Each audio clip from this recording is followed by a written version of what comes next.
All right. Back away.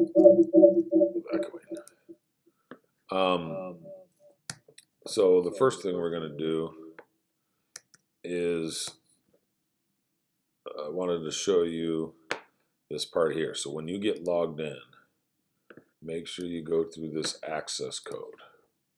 And again, if you're watching this second and it didn't work, hopefully you'll be able to see this video. Go to here to register. And then if you're in first hour, fifth hour, whatever the one. So use this, copy this into your URL, and then use this as your class code. That will stop any problem with the access code moving forward. This should officially call it a day. So you'll put this in. It might ask for a student ID.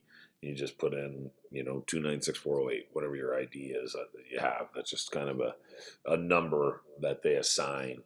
You give it to them, and then it goes into the website. So that's on Google Classroom. Again, if you can't remember the classroom code, if you haven't been in before, it's here. And that's where a lot of the information is. So those are some things that you want to look for. As far as the info for the week, this is the week 2. And so you can see you have a lot of things to do today, and you're gonna might have a little bit of homework following along. Before was review for 1. This is going to be and 2. So this is notes for section 3. You also have the study guide mastery problem. It doesn't matter which order you do these in. The test will be next week. We'll probably have time to give you 20 or 30 minutes prior to that to finish anything up, ask any questions, and double check that you got everything that you need done. So all that is found in your classroom. Okay. Also, along with your first video, the first 36 is about getting logged in again, make sure you don't have any problems, and 1-1, the last part's 1-2. Okay. So, looking into, again, how do you go about this with our class? We're going down to section 1-3. And hopefully it'll work. And what we're going to be doing is continuing on. It might be at the end. So continuing on with the transactions, we're going to do a few more transactions dealing with how these will change owner's equity when dealing with the accounting equation. If you remember, the accounting equation is assets equals liabilities plus owner's equity. And this accounting equation, this side should always equal this side.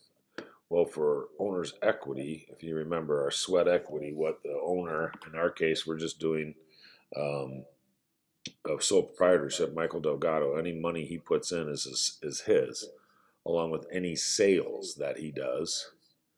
And then we will add those sales to his capital.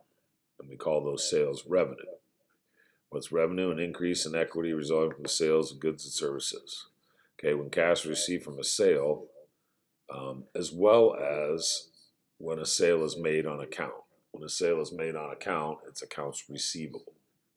You can see we have Main Street Services here as accounts receivable, Canyon Office Supplies, accounts payable. If you ever have questions, often they're listed there so you can help remember. Oh, yeah, that's right, it's accounts payable, or yeah, it's accounts receivable. So our first transaction says January 10th, receive cash from sales. Which 2 counts are affected? Cash here, which we add to it, and sales, which is capital. It's our sweat equity for our owner. He earned that money. We call it a revenue when we make a sale. Now, there's also another sale, which means a sale which payment you will receive later. If there's a sale that you will get paid later, it'll be called a sale on account. Even though we don't collect cash then, the realization of revenue is an accounting concept, which again, you guys should have on your Google Doc, wherever that was, that showed you that, those accounts, the accounting concepts. You don't have to remember it.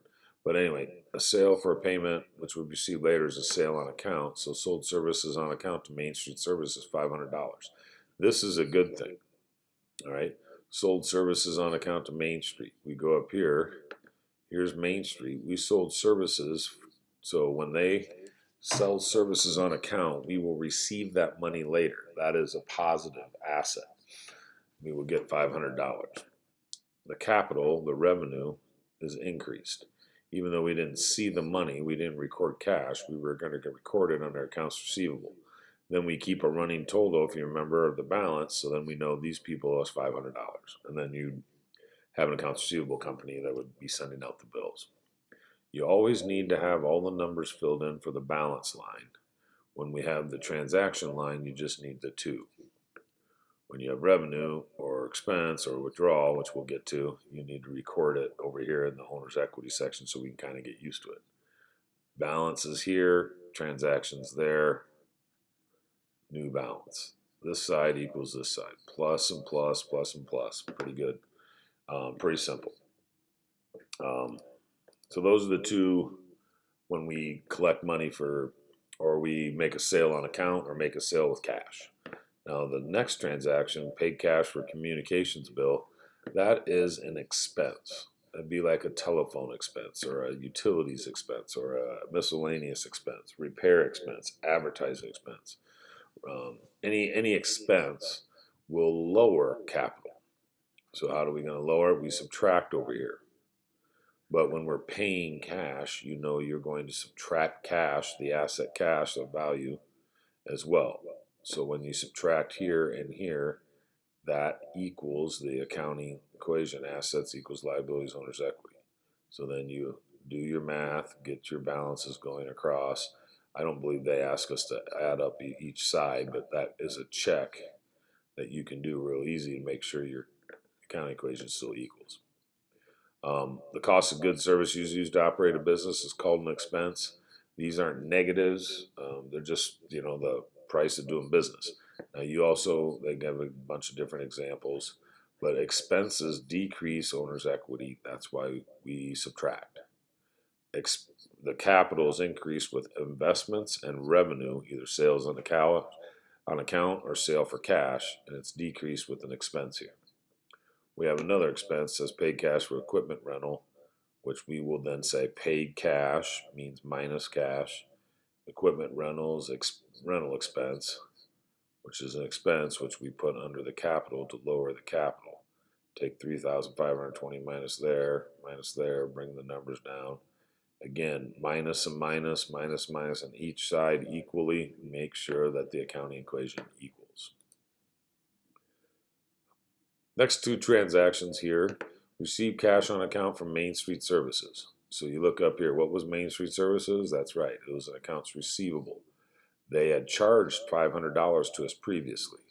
Now we are receiving cash on account from them for $200. We receive cash. What's that do to cash? Increases cash here. But when you receive cash on account, that means the account is receivable for Main Street goes down. They owed us a bill for $500. They paid us $200. Now we need update balances. Now they only owe us $300. Since one asset went up and one asset went down for the equal amounts, the accounting equation should still equal. Transaction equals the cash, increases cash, and decreases accounts receivable. They're just paying a bill. That's a really good thing. And that's what they're telling you here. The next transaction, assets taken for business for personal use, called withdrawals. Withdrawals decrease owner's equity, and you can see that here.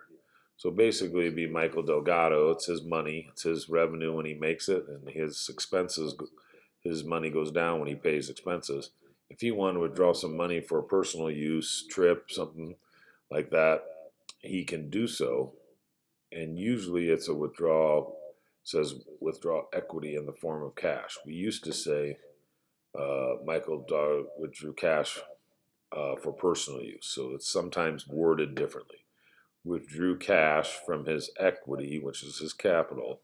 So you subtract cash and withdraw there.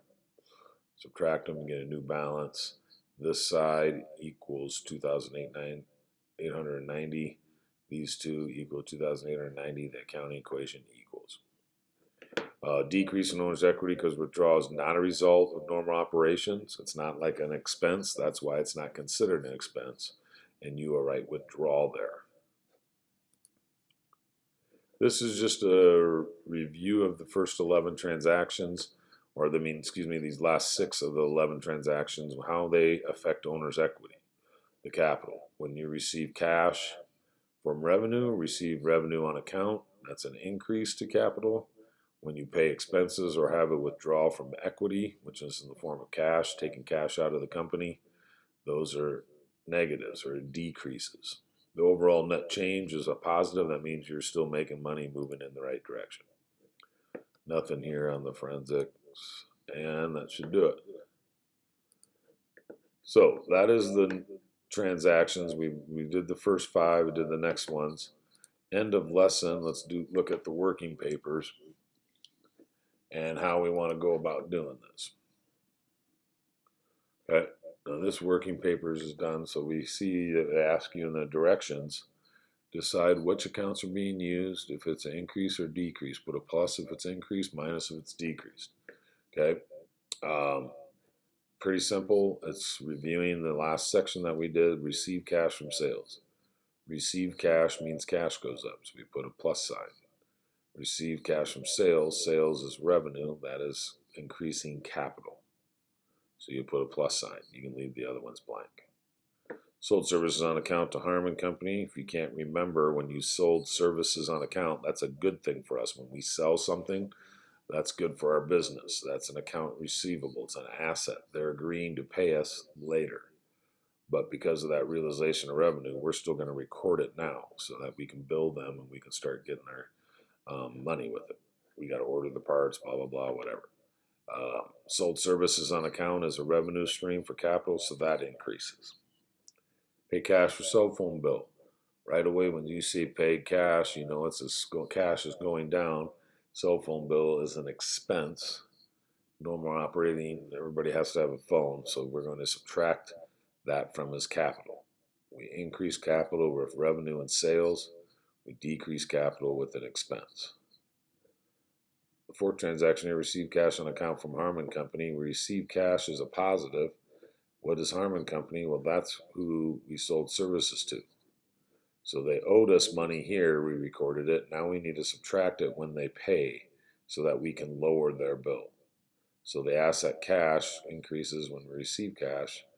The accounts receivable decreases when we receive cash on the account from that company. They're just paying off a bill.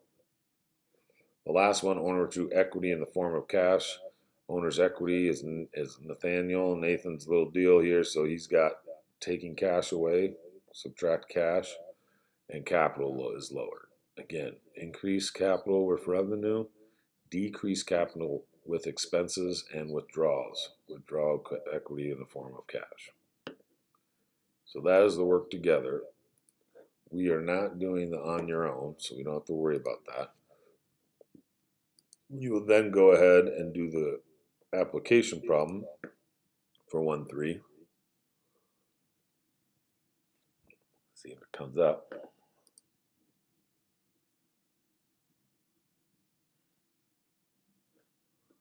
Oh, this is an old one. Okay, so you're going to have to disregard all this, obviously.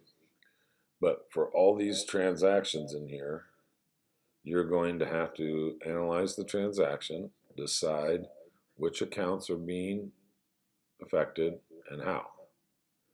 And then over here, you'll have to put if it's a revenue, expense, withdrawal, revenue, expense, withdrawal, whatever the case may be. Okay? So that is the application problem. So for example, the first one, paid cash for rent. Okay, $400. It's done for you. Paid cash for rent means $400 in cash goes down. Paid cash for rent, that means expense. Can't read it here. This is the old version. So you have a $400 expense. Subtract those two. Notice the beginning balance has balance numbers for each account. The number 1 does not. It only requires you to put the two accounts of the transaction that are being affected. Cash lowering and expense lowering the capital. Shannon's money. So you subtract those two, but then the new balance has a number for each item. So number 2 then says owner withdrew equity in the form of cash. You would write 150 here, subtract 150 and get a new balance. 175. You would do the same over here because we're withdrawing equity in the form of cash, which means we would subtract 150. We would put withdrawal there, and we would put the new balance, 475, there. You then in the new balance would also put all the other numbers, 0, 200, 300, 200, bringing them down. And you would just go through that until you got through each one of those. And that is 1-3. Lastly, then, there will be a mastery problem that we'll ask you to do. Maybe do this after the study guide. I'd do the study guide probably first, but the mastery problem just puts all the problems that you learned in place, and you can do all those transactions. So we learned 11, so they have a couple extra throughout there. And you'll just go through each of these transactions. Again, remembering the balance line needs to have a number for each. The number line just has the two transactions. Balance has all of them. Each numbered line, 3, 4, 5. This line will only have 2. The balance line before will have each number listed. The balance line below will have each number listed. So we're going to ask you to do those and the study guide, which is here, Chapter 1 study guide. Has terms, true, false, fill in the blank things, some transactions just like your mastery problem, and then a little crossword with the terms. So if you remember, in our class info for the week, you will want to look at those notes for 1, 2, 1, 3. You can look through them. You can watch the videos. If you need help, that'll help you. Otherwise, you can look through it on your own. You have the applications 1, 1, 1, 2, 1, 3, study guide, and mastery problem. And then we'll give you the first 20, 30 minutes next week, and then we will take the test. So I hope that makes sense. That was able to follow it. If you have any questions, Wednesday after school I won't be here, but before school Wednesday I will. Before school Thursday and Friday, 7th hour or 8th hour Thursday and Friday, whatever day it is. I'll be able to help people if they need to. All right, good luck. Hope it goes well.